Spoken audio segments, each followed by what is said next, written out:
Hi friends, welcome to my YouTube channel. நம்ம இன்றைக்கி என்ன பார்க்க போகிறோம்னா fire force season 3 part 2 episode 1 பற்றி பார்க்க போகிறோம். வாங்க வீடியோக்குள்ளே போவோம். எபிசோட ஸ்டார்டிங்கில் ஷின்ரா கட்டி போட்டிருக்க மாதிரி காமிக்கிறாங்க.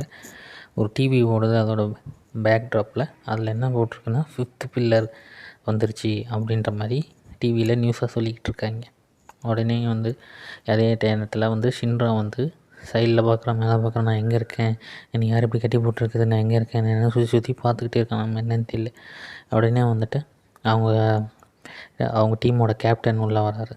கேப்டன் உள்ளே ஷின்ரா ஏன் இப்படி பண்ணுற அப்படின்ற மாதிரி கேட்டுட்டு இருக்கும்போது பின்னாடியே ஆத்தர் பார்க்குறான். ஆத்தர் பார்த்துட்டு ஓகே, ஷின்ரா திருப்பி வந்துட்டான், பேக் டு நார்மல் அப்படின்ற மாதிரி ஆத்தர் சொல்கிறான். ஷின்ராவை அப்புறமேட்டு கழட்டி விட்டு பார்க்குறாங்க. ஷின்ரா ஏஞ்சிச்சு, நம்ம எங்கே இருக்கேன், இப்போ என்ன நடந்திருக்கு அப்படின்னு சுற்றி சுற்றி பார்த்துட்டு அவன் போயிட்டு கண்ணாடியில் பார்க்குறான். மூஞ்சி பார்த்தேன்னா அவன் கலரு ஹேரெல்லாம் டை ஆகிருக்கு, எல்லோ கலரில் டை அடிச்சிருக்காங்க. சரி, யார் இப்படி பண்ணது, என்னாச்சு, எனக்கு என் உடம்புல யார் இருந்தால் என்னாச்சு கேப்டன் அப்படின்னு கேட்குறான். இவ்வளோ நாள் நீங்களாம் எங்கே இருந்தீங்க அப்படின்னு கேப்டன் சொல்கிறாரு. ஆக்சுவலாக அந்த ஃபஸ்ட்டு பில்லர் வந்தப்போ நீ அந்த தடுக்க போனியே, அந்த டைமில் அடோலோ லிங்க் நடந்த அந்த பர்ஸ்ட் நடந்த அந்த டைமில் பார்த்தீங்கன்னா நீ இதாகிட்ட, அன்கான்ஷியஸ் ஆகிட்ட. அப்போ ஒரு 3 மாதமாக நீ இப்படி தான் இருக்க அப்படின்னா 3 மாதம் நான் அன்கான்ஷியஸாக இருக்கணும் அப்படின்ற மாதிரி அவன் யோசிச்சுட்டு அப்புறமேட்டு வெளியே போயிட்டு அவனோட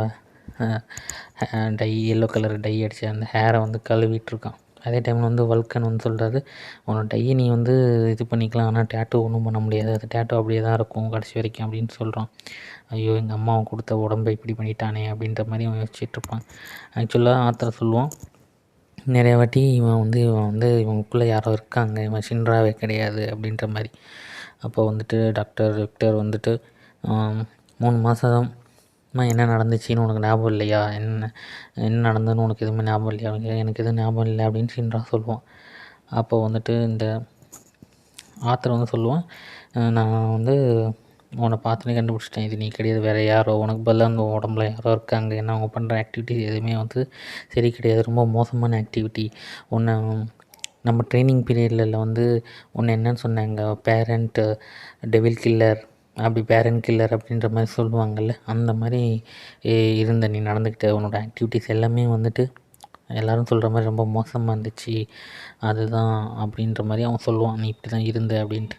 3 மாதத்துக்கு முன்னாடி நீ அந்த டைமில் என்ன ஆச்சு உனக்கு அப்படின்னா, நான் என்னோடய பாஸ்டெல்லாம் பார்த்தேன். 250 வருஷத்துக்கு முன்னாடி நடந்த அந்த ஒரு அப்படியே கிரேட் கேட்டகலிசம்னு சொல்லுவாங்க, அந்த மாதிரி ஒரு சம்பவம் அது வரைக்கும் அந்த மாதிரி ஒரு சம்பவம் நடந்ததே கிடையாது. அங்கே இருக்கிறவங்களாம் மனுஷன் மாதிரி தான் இருக்காங்க, ஆனால் அங்கே யாரும் மனுஷங்களே கிடையாது, அதை தான் நான் பார்த்தேன், அது ரொம்ப மோசமாக இருந்துச்சு அப்படின்னு சொல்கிறோம். நான் 3 மாதம் எப்படி இருந்தேன் அப்படின்னு சொல்லும்போது நீ ரொம்ப மோசமான ஒரு ஆளாக இருந்தேன் அப்படின்னு சொல்லிட்டு இருக்கான். அப்புறம் நீ கடைசி என்ன பண்ணேன்னா, நம்ம சிஸ்டரை நீ அடிச்சிட்ட, ரொம்ப வயலண்ட்டாக பிஹேவ் பண்ண, ஆர்டர்ஸ் எல்லாம் மதிக்கலை, கேப்டன் ஆர்டர்ஸ்லாம் அப்படி இப்படின்னு சொல்லிட்டு இருக்கும்போது அப்போ சிஸ்டர் வராங்க. சிஸ்டர் என்னை பார்த்தோன்னே கண்டுபிடிச்சாங்க, இது ஷின்ரா நார்மல் ஆகிட்டான், பேக் டு இதுன்னு சொல்லி. அப்புறம் ஷின்ராவும் சிஸ்டரும் பேசிக்கிறாங்க, என்ன நடந்துச்சு இந்த 3 மாதத்தில் இந்த உலகத்தில் நிறைய சேஞ்சஸ்லாம் நடந்துருச்சு, நிறைய பில்லர்ஸ்லாம் வர ஆரம்பிச்சிச்சு. அதனால் செகண்ட் ஜென்ரேஷன், தேர்ட் ஜென்ரேஷன் இருக்கிறவங்க எல்லாருக்கும் அவங்களோட பவர்ஸ்லாம் நல்லா க்ரோ ஆரம்பிச்சிச்சு. நான் யார்கிட்டையும் சொல்லலை, நானே உங்ககிட்ட சொல்லணும்னு ஒன்று காமிக்கணும்னு நினச்சேன். சிஸ்டர் அவங்க கையிலேருந்து அந்த ஃபயர் பவர் காமிப்பாங்க, அதாவது தேர்ட் ஜென்ரேஷனில் இருக்கிறவங்களுக்கு ஏற்ற மாதிரி ஆட்டோமேட்டிக்காக ஃபயர் ஜென்ரேட் பண்ணுறது. செகண்ட் ஜென்ரேஷனாக இருக்கிற ஃபயரோ இல்லை ஏதோ ஒரு இதை அவங்க மனிப்புலேட் தான் பண்ண முடியும், அவங்களால உருவாக்க முடியாது. தேர்ட் ஜென்ரேஷன் அவங்களே பண்ணுவாங்க. உடனே ஷின்ரா ஆச்சரியமாக நீங்கள் தேர்ட் ஜென்ரேஷனாக சூப்பர் அப்படி இப்படின்னு சொல்லுவான். இதை பற்றி பேசலாம்னு நினைக்கும்போது நான் அவங்ககிட்ட வரும்போது நீ நடிச்சிட்ட அப்படின்ற மாதிரி சொல்லிவிட்டு சிஸ்டர் ஃபீல் பண்ணிகிட்ருப்பாங்க. நீங்கள் ஃபீல் பண்ணாதீங்க அப்படி இப்படின்னு 2 பேரும் பேசிவிட்டு அடுத்த சீனில் பார்த்தீங்கன்னா விக்டரும் இனாபா கேப்டனும் 2 பேரும் பேசிப்பாங்க. ஓ, அப்போ ஷின்ராக்கு 3 மாதம் என்ன நடந்ததுன்னு மெமரி இல்லையா, ஸோ அப்போ இது அதர் வேர்ல்டு, அடோலா வேர்ல்டுக்கும் நம்ம வேர்ல்டுக்கும் ஒரு லிங்க் இருக்குது. ஸோ அந்த வேர்ல்டோட லிங்க்னால தான் இவனை மாதிரியே வேறு ஒருத்தன் தான் உடம்புக்குள்ளே இவ்வளோ நாள் இருந்திருக்கான், அது யாருன்னு தெரியல. ஸோ அதனால தான் அவனோட கேரக்டரில் சேஞ்சஸ்லாம் தெரிஞ்சுது.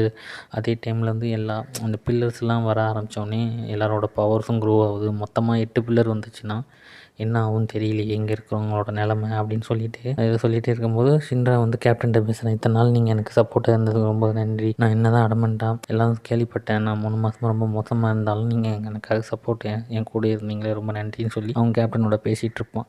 அதே டைம் வந்து கேப்டன் பெனிமாரோ வெளியே உட்காந்து தண்ணி அடிச்சுக்கிட்டு இருக்கும்போது சிரிச்சுக்கிட்டே அவன் சொல்லுவான் அவன் கூட இருக்கிறவன்ட்ட வந்து, இந்த மாதிரி நான் ஒரு கனவு கண்ட மறுபடியும் அது ரியலாக இருந்துச்சு அப்படின்னு சொல்லிட்டு அதோட இது பண்ணுறாங்க. அப்புறமேட்டு அடுத்த சீனில் பார்த்திங்கன்னா ஒரு டெவில் வர்ற மாதிரி காமிக்கிறாங்க. அந்த ஐலண்டை சுற்றி பில்லர்ஸ்லாம் எந்திரிச்சிருச்சு. அவ்வளோதான். இந்த வீடியோ உங்களுக்கு பிடிச்சிருந்துச்சின்னா லைக் பண்ணுங்கள், ஷேர் பண்ணுங்கள்.